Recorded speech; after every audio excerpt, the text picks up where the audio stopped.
Preparation किस तरीके से होती है उसको ब्रीफ करूंगा पूरा। और सबसे पहले अभ्युदय योजना, मुख्यमंत्री अभ्युदय योजना जो शुरू हुई है उसके बारे में दो शब्द बता देते हैं।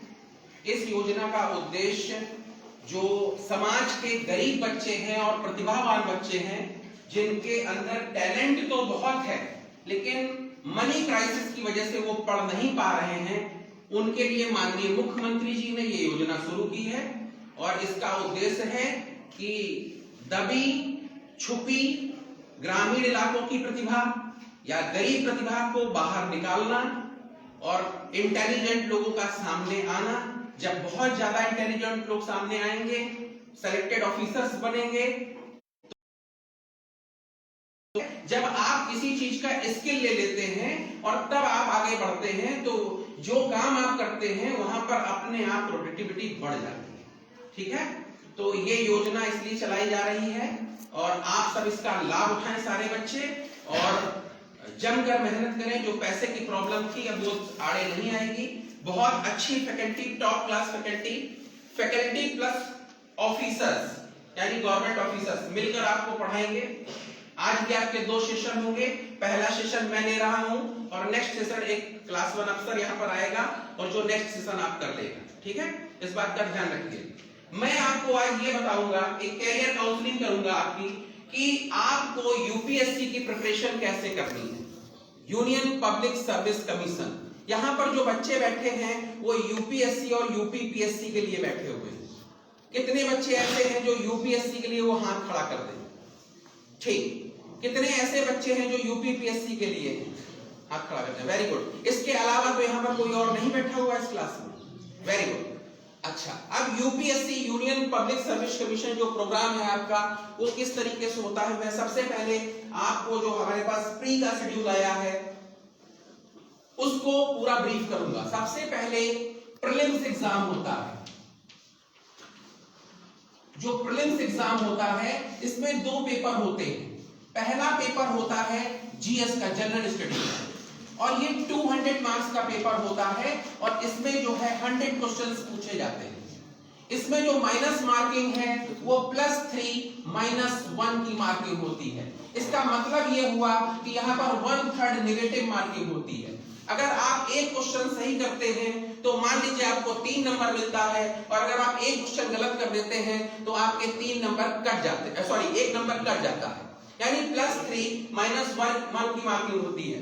यानी 3 क्वेश्चन आप जो है गलत करें और एक सही करें आपको 0 नंबर मिलेगा।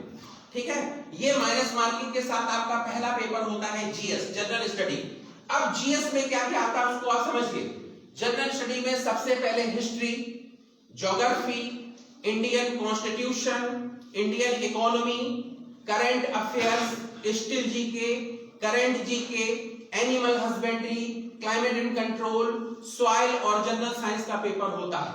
जनरल साइंस में chemistry, physics and biology, biology में जॉलजी एंड बॉटनी दोनों के पेपर, मतलब दोनों चीजें एग्जाम में पूछी जाती हैं, यानी ये सब कुछ पूछा जाता है यहाँ पर। ठीक है, अब जीएस के जो पार्ट है कहां से कितने क्वेश्चंस पूछे जाते हैं ये जो है आपको जब हम एक एक करके टॉपिक बताएंगे तो आपको बताएंगे। सबसे पहले इसमें क्या क्या आता है उसको मैं थोड़ा थोड़ा एक एक टॉपिक को बताता चलता हूं। ठीक है, आप लोग नोट भी करते चलें। सबसे पहले एक हेडिंग डाल लें जीएस, जनरल स्टडी, और उसके टॉपिक्स को नोट करें।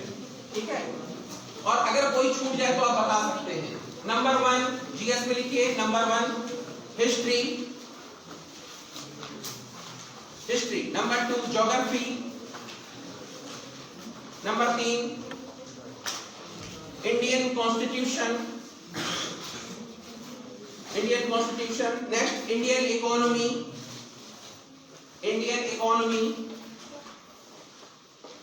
स्टिल जीके,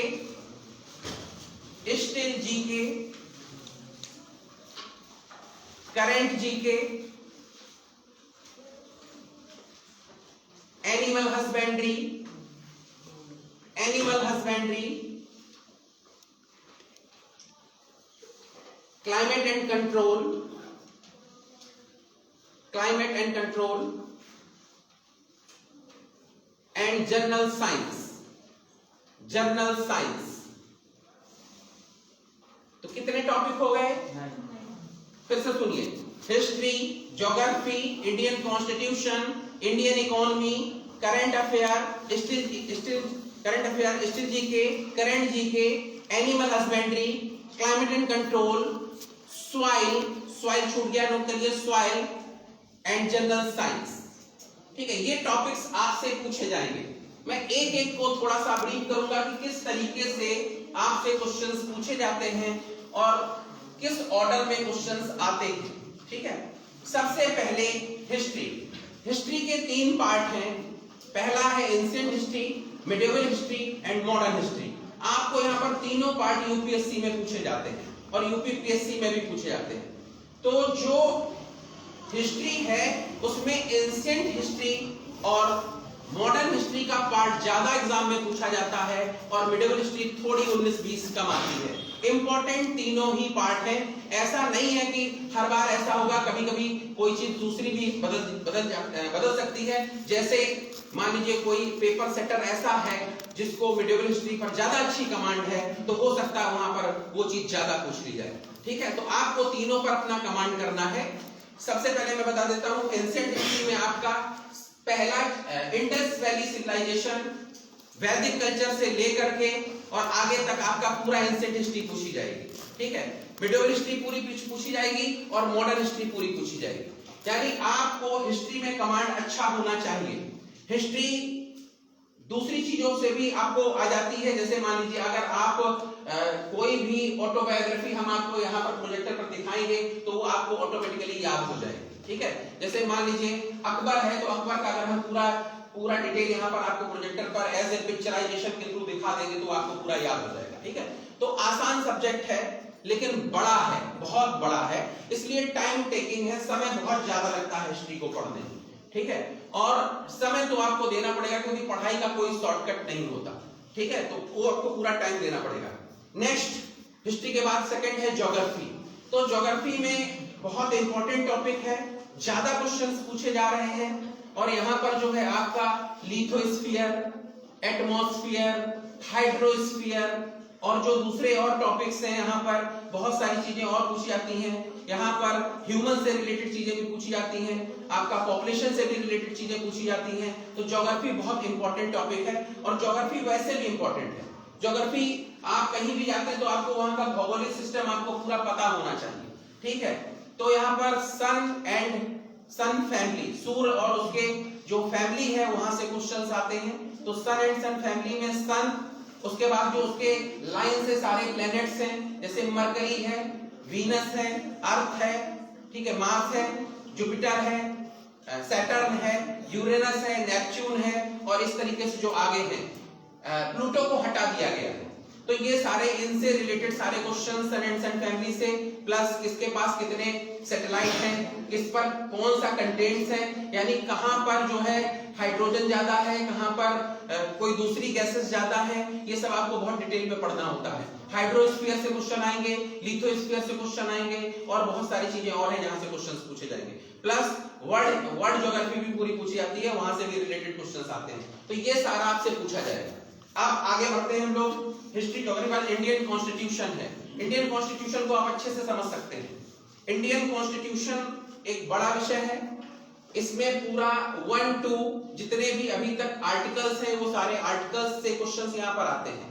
यानी कि आर्टिकल 1 to 4, जैसे आपको पता होगा अगर किसी ने थोड़ी बहुत प्रिपरेशन कर रखी है, संघ और उसका राज्य क्षेत्र दिया गया है। ठीक है, आर्टिकल 5 to 11 वहां पर आपका नेशनलिटी दी गई है, सिटीजनशिप दी गई है। ठीक है, देन उसके बाद 12 to 36 आपका क्या दिया गया है, 35 तक आपका 12 to 35 फंडामेंटल राइट्स दिए हैं। तो आपका यहाँ पर 36 से लेके 51 तक आपका क्या दिया गया है, नीति निर्देशक तत्व दिए गए हैं, डायरेक्टरी प्रिंसिपल्स दिए गए हैं।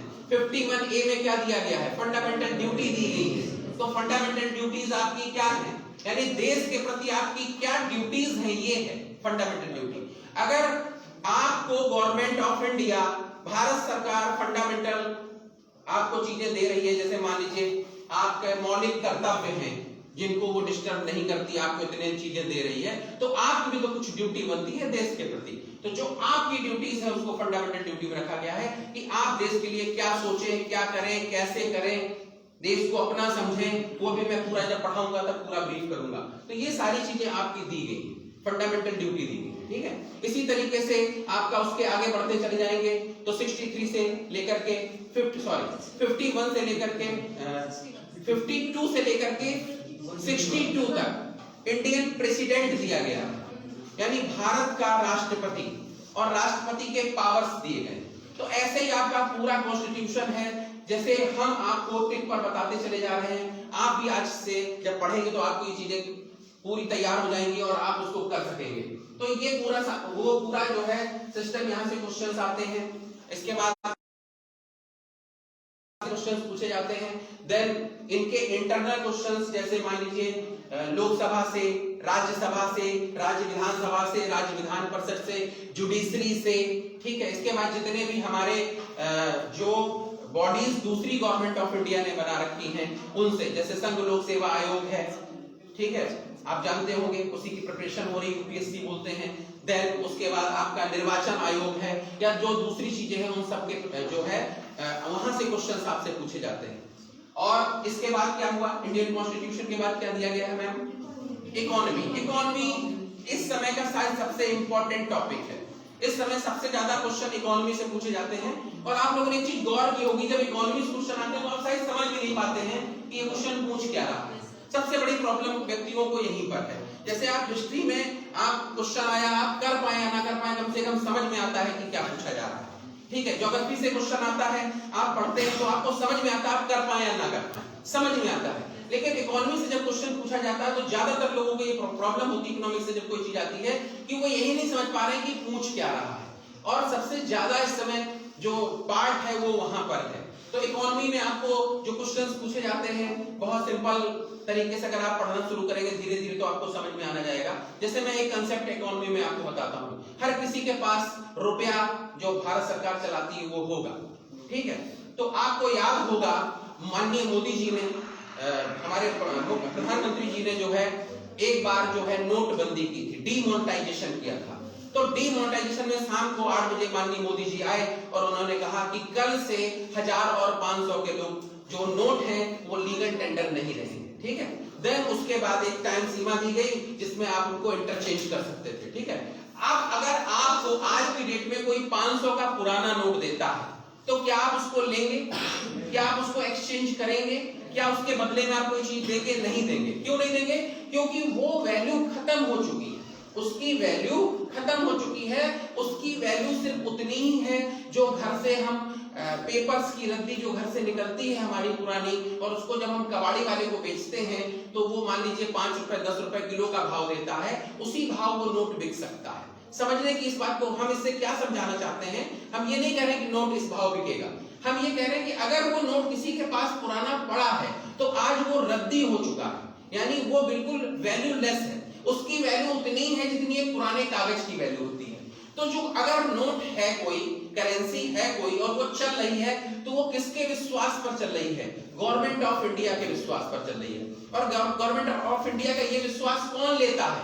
उसका ये विश्वास आरबीआई लेती है। इसीलिए उस पर आरबीआई लिखती है कि मैं धारक को x रुपए अदा करने का वचन देता हूं, यानी कि जितने का नोट होगा उतनी उस पर डिटेल लिखी होगी कि ये 500 है, 2000 है, 200 है या 100 है। तो ये किसका कमिटमेंट चल रहा है? ये आरबीआई का कमिटमेंट चल रहा है कि अगर आपको कोई हमारे द्वारा जारी किया गया कागज का ये टुकड़ा दे रहा है तो आप उसको उतने वैल्यू के बराबर सामान दे दीजिए, हम आपको उतना वैल्यू देंगे, हम आपको उतनी वैल्यू को देकर अदा करेंगे। और वो कौन सी वैल्यू देंगे? What is the real value? Gold is the real value. Gold जो है वो रियल वैल्यू होती है। Gold all over the world पूरी दुनिया में एक दाम पर है, मतलब सेम है। जैसे कुछ लोग कहते हैं नहीं समझ सकते इसलिए कि वहां सोना सस्ता है, यहाँ सोना महंगा है, तो मैं सिर्फ यहाँ पर इतना बता देता हूं कि ना कहीं सस्ता है ना कहीं महंगा है, उसमें प्रीमियम और डिस्काउंट हो सकता है।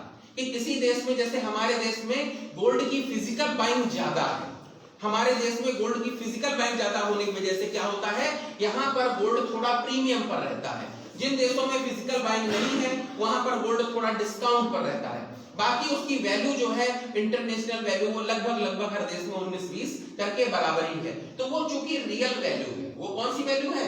Real value. इस बात को समझने की कोशिश करिएगा। इसी तरीके के बहुत सारे और कंसेप्ट्स हैं जो हम आपके साथ point two point, topic by topic discuss करेंगे। तो इकोनॉमी में बहुत सारी इस तरह की चीजें पूछी जाती हैं, बहुत इंटरनल माइक्रो मैक्रो पे भी नहीं आएंगे, क्योंकि वो जब मैं क्लास पढ़ाऊंगा या हमारे यहाँ से कोई भी फैकल्टी पढ़ाएगी तो वो आपको वहां पर बताएगी इस चीजों को, ठीक है। देन उसके बाद कौन सा टॉपिक है मैम? स्ट्रेटजी क्या आप समझ सकते हैं? ऐसी हर इंपॉर्टेंट चीज, ऐसी हर घटना जो दुनिया में घटित हो चुकी हो और इंपॉर्टेंट हो, लाइक कोई एक घटना ले लीजिए। हाँ, जलियांवाला बाग मैंने कहा, मैम ने कहा बहुत अच्छी बात। अभ्युदय योजना का शुभारंभ कब हुआ? क्वेश्चन बन गया सर, कब हुआ? 15 तारीख को योगी आदित्यनाथ जी ने इसका उद्घाटन लखनऊ से ऑनलाइन किया, ठीक है। कहां पर किया? देखिए 5W इंक्वायरी। आप किसी भी टॉपिक पर कितनी इंक्वायरी करेंगे? 5W, व्हाट, व्हेन, हुम, व्हिच, व्हाई। समझ गए? कब हुआ, क्यों हुआ, किसने किया, किस लिए किया, कैसे किया, किसके लिए किया। अगर आप किसी चीज पर 5W इंक्वायरी कर लेते हैं तो आप इसको समझिए, उसके बाहर से क्वेश्चंस नहीं आते, ठीक है। ये इंपॉर्टेंट चीज है।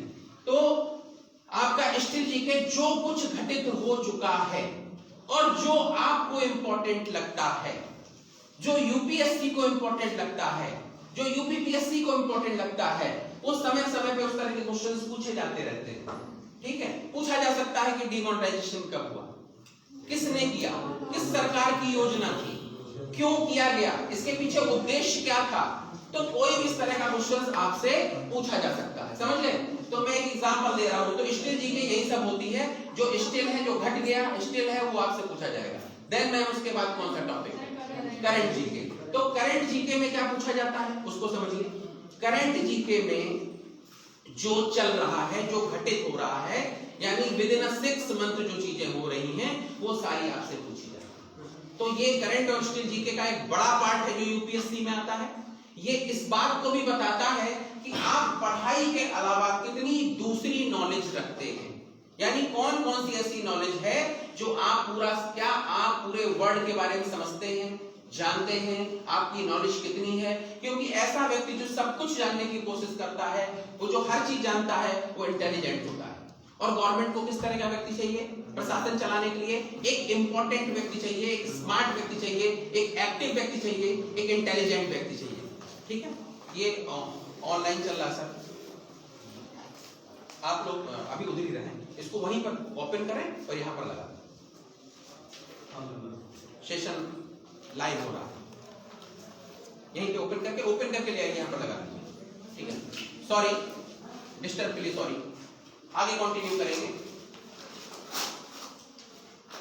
किसी को यहां तक कोई क्वेश्चन पूछना हो तो पूछ सकता है, किसी तरह की कोई प्रॉब्लम? यस, क्वेश्चन इसी से रिलेटेड होना चाहिए। रियायती नोट में तो लिखा होता है मैं धारक को 500 रुपए या फिर 2000 रुपीज का नोट अदा कर देगा, वचन देता हूँ। अगर फिर प्रधान कभी बोलते हैं, प्रधानमंत्री क्यों बोलेंगे? प्रधान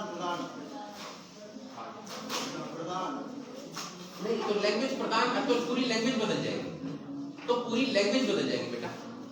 इस तरह के जो है स्टूपिड क्वेश्चंस क्लास में ना पूछें, ठीक है। क्योंकि अगर इस तरीके के स्टूपिड क्वेश्चंस आप क्लास में पूछेंगे तो क्लास का समय किल होगा, ठीक है।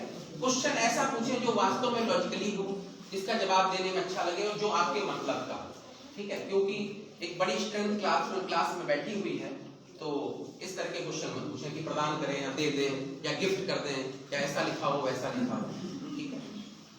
चलिए, सेशन लाइव हो रहा है, इसको पूरा उत्तर प्रदेश देख रहा है, तो आप अपनी गरिमा को भी ध्यान रखें, ठीक है। हाँ पूछे सर। आर्ट एंड कल्चर में जी प्रेजेंट का पार्ट रहेगा या अलग? सर मैं आपको यहाँ पे एक चीज और क्लियर कर दूं, मैं सब कुछ एक ही फैकल्टी नहीं पढ़ाएगी, और आपके यूपीएससी में कई फैकल्टीज होंगी और अलग अलग लोग आपको अलग अलग सब्जेक्ट्स पढ़ाएंगे। तो जो आप क्वेश्चन हमसे पूछ रहे हैं, क्योंकि वो मेरे टॉपिक का नहीं है, तो उसको मैं बहुत डिटेल में ब्रीफ नहीं कर सकता। मैं एक कॉमन जो है नॉलेज जो है वो आपके साथ ब्रीफ कर रहा हूँ, और मैं जिस सब्जेक्ट में एक्सपर्ट हूं मैं उस सब्जेक्ट को आपके साथ जो है इंटरनली शेयर करूंगा, उसमें कोई इफ एंड बट नहीं है।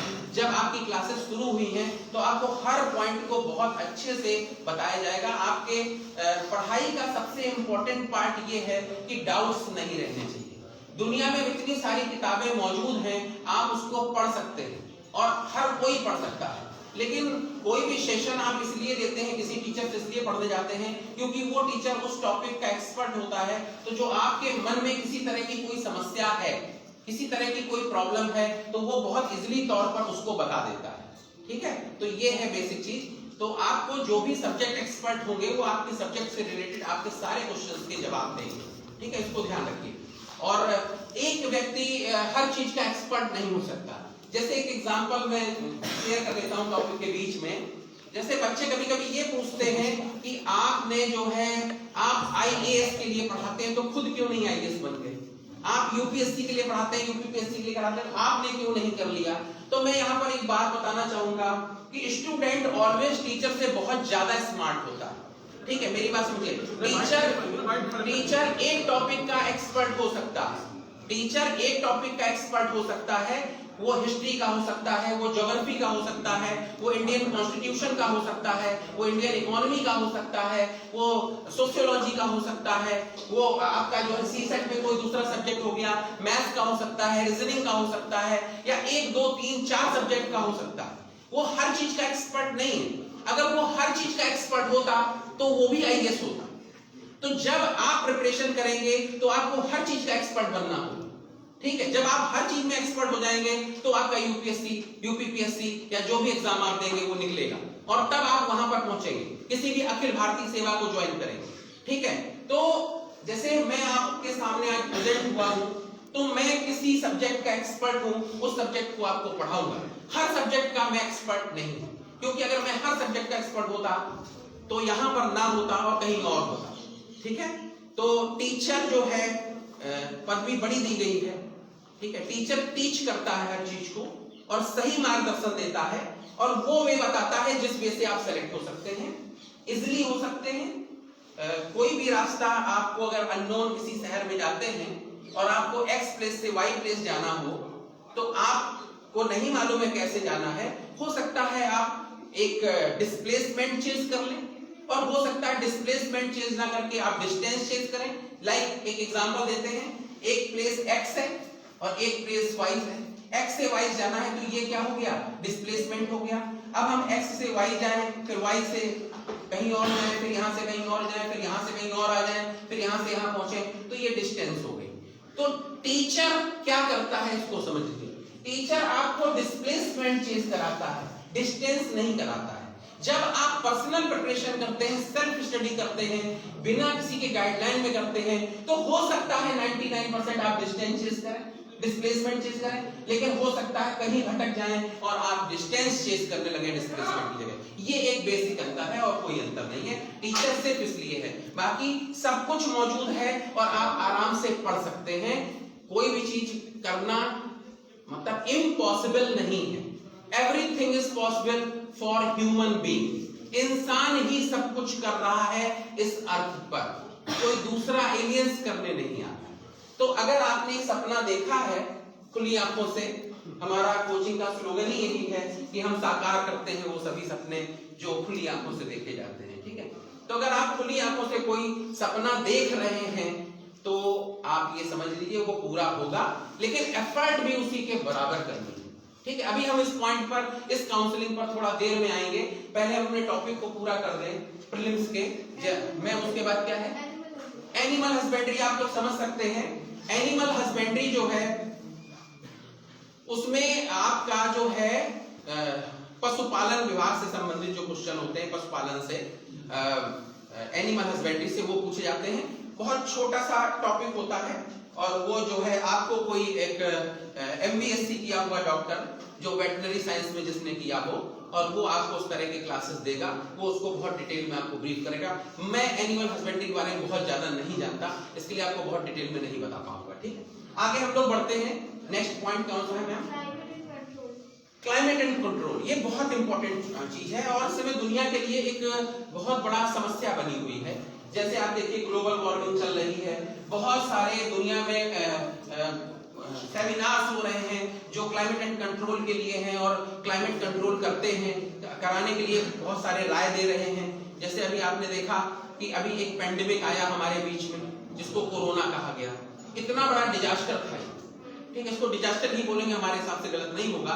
तो इतनी बड़ी प्रॉब्लम थी जो पूरे वर्ल्ड में फैल गई, तो आखिर वो एक वायरस कैसे जनरेट हुआ, कैसे ह्यूमन बीइंग में आया, क्या हुआ, उस पर पूरी चीजें होंगी। अभी 4-5 दिन पहले हमारे यहाँ पर एक चमोली में घटना हो गई और एक बड़ा सा ग्लेशियर फटा और उसका पानी जो है एकदम से उतर गया। ये भी एक छोटा सा डिजास्टर था, आप कह सकते हैं, जो एक पर्टिकुलर प्लेस के लिए था, प्रॉब्लम हो सकती। तो इस तरह की जो चीजें हैं वो क्यों हो रही हैं, कैसे हो रही है, समुद्र का जलस्तर क्यों बढ़ रहा है, क्लाइमेट गंदा क्यों हो रहा है, ठीक है, अचानक जो है ग्लोबल वार्मिंग क्यों हो रही है, हमारे यहाँ CO2 की मात्रा क्यों बढ़ रही है, जो एटमॉस्फेयर में जितनी थी, ऑक्सीजन की मात्रा क्यों कम हो रही है, ये सारी चीजें इसके अंतर्गत आती हैं और ये सारी चीजें आपको इसमें कराई जाएंगी। शेयर करें कितने लोगों ने यूपीएससी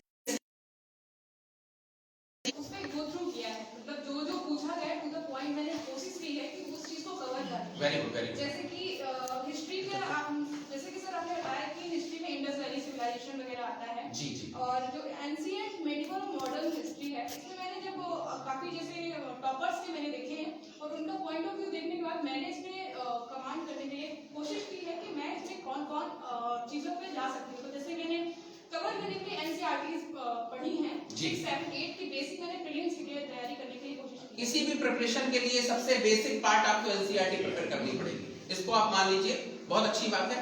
और जिसने जैसे 100 बच्चों के बीच में एक बेटी बोल रही कि मैंने पढ़ा है, तो सबसे पहला काम ये है कि आप एक बार यूपीएससी का, प्रीलिम्स का और मेंस का सिलेबस पढ़ें, उस सिलेबस को डिस्कस करें आपस में और उसको पढ़ें। आप देखें बहुत सारी ऐसी चीजें होंगी जो आपके लिए बड़ी इंटरेस्टफुल होंगी, आपको लगेगा कि इसको पढ़ना चाहिए, ठीक है।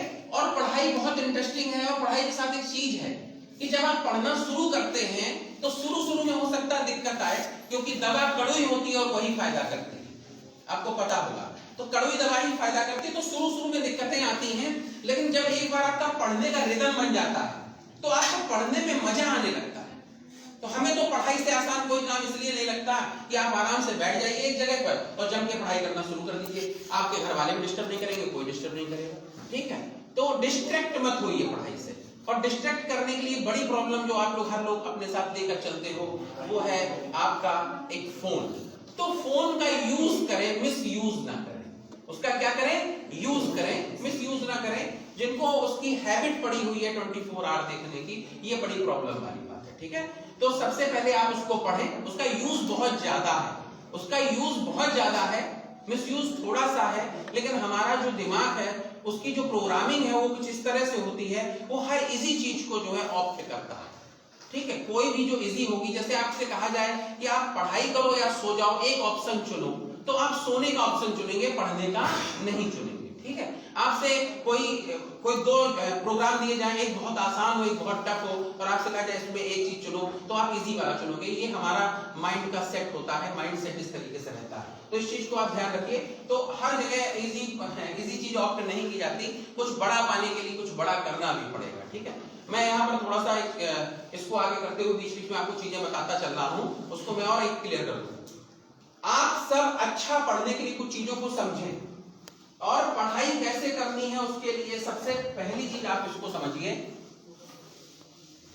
कि एन एवरेज जो लाइफ है हमारे इंडिया में, एन एवरेज लाइफ वो नियर अबाउट 70 ईयर है, ठीक है, 70 साल है।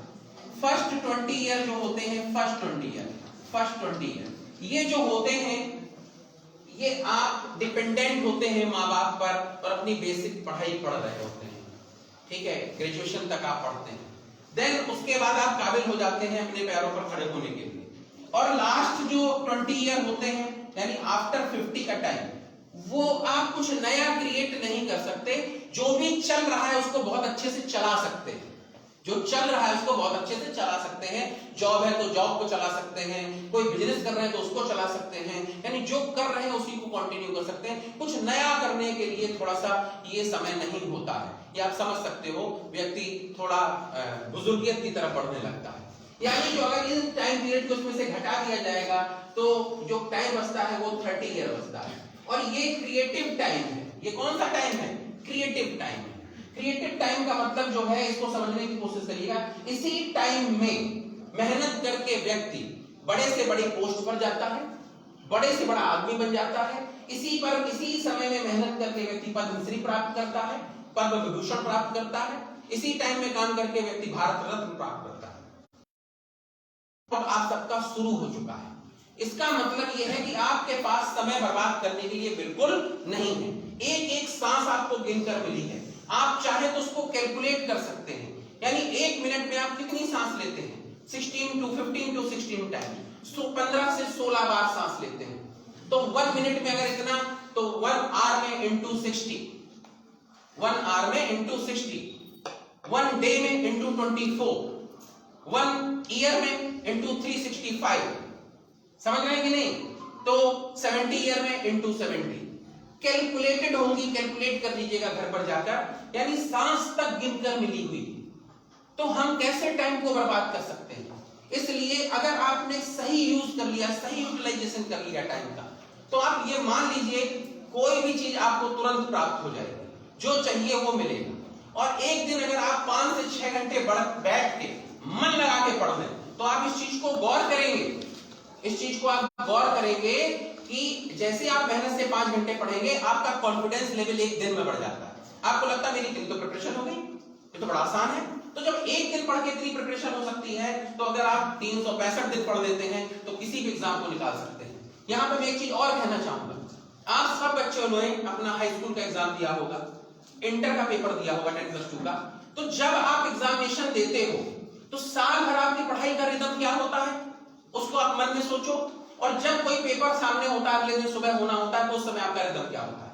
यानी 24 आवर या 2 दिन पहले, 1 दिन पहले कितनी पोटेंशियल के साथ आप उस पेपर की प्रिपरेशन कर रहे होते हैं, किया होगा आप सबने। तो अगर उसी पोटेंशियल के साथ आप यूपीएससी या यूपीपीएससी के लिए 1 साल दे देंगे, तो आप उस जॉब को तुरंत पा लेंगे, उसमें कोई इफ एंड बट नहीं। लेकिन वही पोजीशन होनी चाहिए, यानी वही पोटेंशियल होनी चाहिए। ठीक है, हम आपके पूरे क्लास में सबसे ज्यादा प्रभावित इन सर से हैं। क्या नाम सर आपका? पंकज कुमार जी, बैठे। पंकज कुमार जी जो किस एज में? 42 ईयर, बैठ जाइए। पंकज कुमार जी जो 42 ईयर की एज में एक जॉब को, सरकारी नौकरी को कंप्लीट करने के बाद दूसरी जॉब के लिए सोच रहे हैं। ये सोच सकते हैं, वैसे जो एज 30 से ऊपर नहीं होती, लेकिन ये इसलिए सोच सकते हैं क्योंकि ये एक्स सर्विसमैन है, ठीक है, तो इनको छूट होती है। तो आप इस उम्र में भी अगर सोच रहे हैं इतनी बड़ी चीज, तो ये बहुत अच्छी बात है, इनके लिए क्लैपिंग होनी चाहिए, बहुत अच्छी बात है इस एज में। तो जब ये इस एज में सोच सकते हैं 42 ईयर में, तो आप सब तो इस समय बिल्कुल न्यू एज में, न्यू कमर है, तो आप तो बिल्कुल कर सकते हैं, कुछ भी कर सकते हैं। इस चीज को समझिए। तो जमकर मेहनत करिए, एक डायरी बनाइए सभी लोग की डायरी, और डायरी में शाम को ये चीज जरूर लिखिए कि लास्ट 24 आवर में आपने क्या किया। मतलब समझिए, अगर आपने एक डायरी बनाई और उसमें ये जरूर लिखना है शाम को कि लास्ट 20 ईयर में आपने क्या किया, सॉरी माफ करिएगा, लास्ट 20 आवर में आपने क्या किया, एक ये जरूर लिखिए। तो जब आप रोज शाम को ये लिखेंगे कि लास्ट 24 आवर में आपने क्या किया, और अगर आपने कुछ नहीं किया होगा तो अपने को जवाब आप नहीं दे पाएंगे, खुद को कितने दिन आप अपने को जवाब नहीं दे पाएंगे। तो या तो लिखना बंद कर देंगे या सही डायरेक्शन में काम करना शुरू कर देंगे। ठीक है, तो ये सारी वो चीजें हैं जिससे आप बहुत इजीली इन सब चीजों को प्राप्त कर सकते हैं। जो आपका इच्छा है, इच्छा शक्ति के साथ अगर आपने सोचा है कि हम कोई बड़ा एग्जाम निकालें, तो बड़ी आसानी से निकल सकता है। ठीक है, और टाइम टू टाइम आपके यहाँ पर सारे ऑफिसर्स कैरियर काउंसलिंग करते रहेंगे, तो उनको देख के हम लोगों को एनर्जी आती है, जो हमारे ऑफिसर्स होते हैं, क्योंकि वो क्वालिफाई कर चुके हैं, वो उस जगह से गुजर चुके हैं जहां से आप गुजर रहे हैं, तो वो रास्ता शायद ज्यादा अच्छा बता सकते हैं। टीचर आपको सब्जेक्ट में बहुत अच्छा रास्ता बता सकता है, और वो आपको वो बता सकते हैं जो उन्होंने फील किया है। वो फील ऐसा कोई व्यक्ति नहीं बता सकता जो वहां खुद ना पहुंचा। यानी उस फील को मैं आपको नहीं बता सकता, उस फील को एक ऑफिसर ही आपको बता सकता है। मैं आपको टीच कर सकता हूं अच्छे से अच्छा। नेक्स्ट मैम क्या चीज आगे चल रही थी? जनरल साइंस में 3 पार्ट है, केमिस्ट्री, फिजिक्स एंड बायोलॉजी और जूलॉजी, बॉटनी, दोनों चीजें। तो यहाँ पर मैं ये कहना चाहूंगा केमिस्ट्री और फिजिक्स से थोड़ा सा कम पूछा जाता है, लेकिन जो बायोलॉजी का पोर्शन है यानी जूलॉजी, बॉटनी का, वहां से बहुत ज्यादा आता है। ठीक है, बहुत ज्यादा क्वेश्चंस आते हैं और क्वेश्चन किसी भी स्तर तक के आ सकते हैं।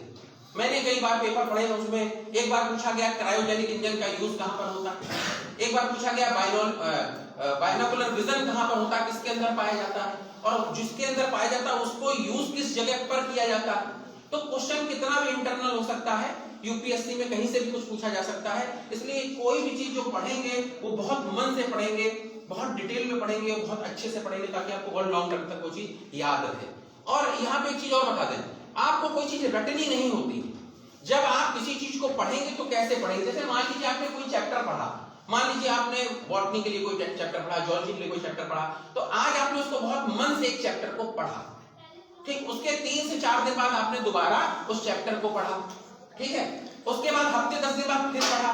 तो जब आप कई बार इस तरीके से पढ़ेंगे कई बार, तो अपने आप वो चीज आपको क्लियर हो जाएगी, और जब एग्जामिनेशन में कोई चीज आपके पास आएगी उस तरह की, तो वो आपके दिमाग में तुरंत क्लिक करेगी कि वहां से ये चीज पूछी गई थी, हमने पढ़ी थी, इसका आंसर ये था। तो रटने की जरूरत नहीं है, वो ऑटोमेटिकली आपकी प्रिपेयर होती चली जाएगी, आप इसको ये मान लीजिए, ठीक है। तो ये है पूरा फंडामेंटल सिस्टम इसका। देन आगे कुछ बचता है, सॉइल से क्वेश्चंस आएंगे। तो सॉइल से, मिट्टी से रिलेटेड थोड़े बहुत क्वेश्चन आते हैं, कहां पर किस प्रकार की मिट्टी पाई जाती है, पूरे भारत में बहुत विविधता है, कहीं पर कैसी कहीं पर कैसी, बहुत छोटा सा चैप्टर है, वो आपको जो व्यक्ति पढ़ाएगा वो पूरा क्लियर कराएगा। देन अब आ जाते हैं हम लोग CSAT, civil service aptitude test में। Civil service aptitude test, CSAT में जो है क्या क्या पूछा जाता है इसको समझ लीजिए, ठीक है। बेटा आप थोड़ा सा बाहर से आवाज आ रही है, जाके जो है इन लोगों के यहां से हटा दें, ठीक है। तो जो सिविल सर्विस एप्टीट्यूड टेस्ट है उसको थोड़ा सा समझ लीजिए। सीसेट में हिंदी आती है, हिंदी नहीं आती है, उसको मैं लास्ट में बताता हूं। सबसे पहले इंग्लिश आती है, ठीक। सेकंड जो चीज आती है वो मैथ्स है। यहां पर मैथ्स में अर्थमेटिक्स आती है। क्या आती है? अर्थमेटिक्स, यानी trigonometry, algebra, geometry, calculus, coordinate, ये चीजें नहीं पूछी जाती हैं, ठीक है। यानी इंग्लिश आएगी, मैथ्स आएगी और रीजनिंग आएगी, ठीक है। प्लस यहां पर क्या आएगा, इसके बाद जो चीज आएगी वो आपकी 8वीं अनुसूची, 8th शेड्यूल में जो भाषाएं हैं 22 भाषाएं, उनमें से आप कोई भी पेपर दे सकते हैं, यानी कोई भी एग्जाम आप दे सकते हैं, ये है यहाँ पर। लेकिन यहाँ पर हम लोग चूंकि कहां पर बैठे हुए हैं, हिंदी बेल्ट पे बैठे हुए हैं, तो हम लोग यहाँ पर कौन सा एग्जाम ऑप्ट करेंगे, यहाँ पर हिंदी को करेंगे। और यही चीज आपकी कहां पर आएगी, समझिए, यही आपकी मेंस में भी होती है। आप ध्यान रखिए, सी सेट जो होगा, इसके जो आपके कुछ नंबर होंगे वो आपके मेंस में नहीं जुड़ेंगे, और इसको पास करने के लिए 33% नंबर चाहिए होते हैं। This is the key of UPSC, ये यूपीएससी की की है। क्या है यूपीएससी की है, ये ध्यान रखिए। इसको पास करना होता है और इसको 33% नंबर ही जरूरी होते हैं, इसको समझने की कोशिश करिएगा। तो ये है बेसिक चीज, ठीक है, ये आपकी बेसिक चीज है। और यहां पर अब हम एक एक करके क्लियर करते हैं।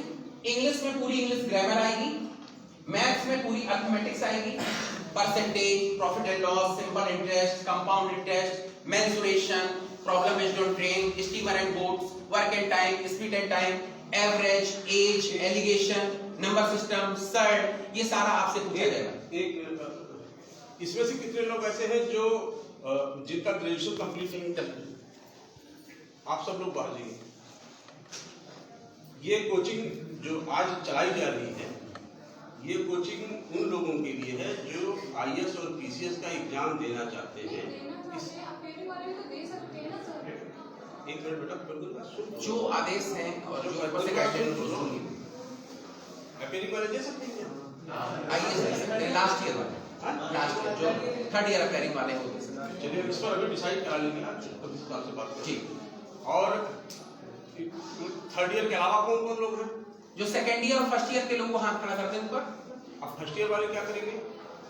आप लोग बात जाइए। और सेकेंड ईयर वाले? कितने लोग इसमें ऐसे हैं जिन्होंने पीओ के लिए, बैंकिंग के लिए, एसएससी के लिए करना चाह रहे थे लेकिन गलती से इसमें आ गए? आप चाहिए इसको डिस्कनेक्ट कर दो।